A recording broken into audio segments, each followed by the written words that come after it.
आज का विषय कंफ्यूजन, भ्रम। कंफ्यूजन कैसा एक कमजोरिया होता है।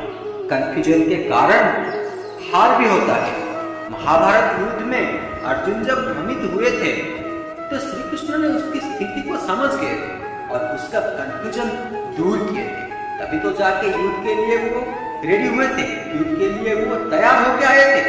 कुरुक्षेत्र के मैदान में दोनों तरफ सेनाएं खड़ी थी। कौरव के पास ज्यादा सेना थी, पांडवों के पास कम सेना थी। पांडवों का जो प्रमुख योद्धा था वो अर्जुन था और उसके रथ पर अर्जुन ने श्री कृष्ण से कहा कि मेरे रथ को कौरव की सेना की ओर लेकर चलिए।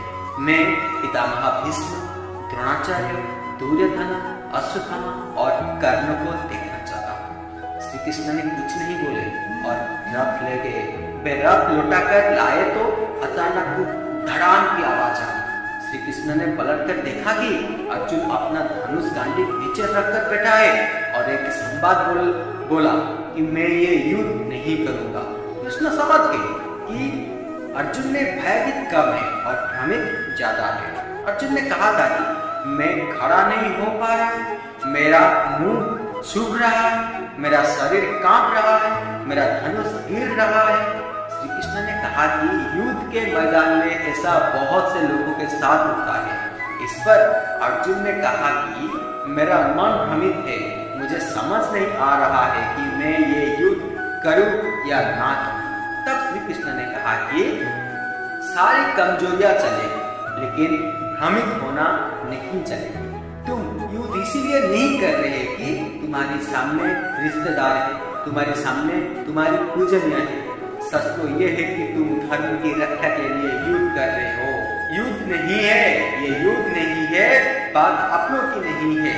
सच तो ये है कि धर्म बचाना है। भ्रम दूर करने के लिए श्री कृष्ण ने अर्जुन को बहुत बातें समझाया था और 700 श्लोक में कृष्ण ने गीता जैसा उपदेश दिया था। तब जाके श्री कृष्ण तब जाके अर्जुन का कंफ्यूजन, वो भ्रम दूर हुआ था। तब वो तैयार होके आए थे युद्ध करने के लिए और युद्ध में विजय हासिल भी किए थे। जो भी काम करे पूरी मजबूती के साथ करना है। अगर भ्रम हो जाएगा तो ये काम के ऊपर उसका विजय प्राप्त और कोट हम नहीं करते, क्योंकि कंफ्यूजन ऐसे चीज है जो कि हार को बढ़ावा देता है, हार को सुनिश्चित करता है।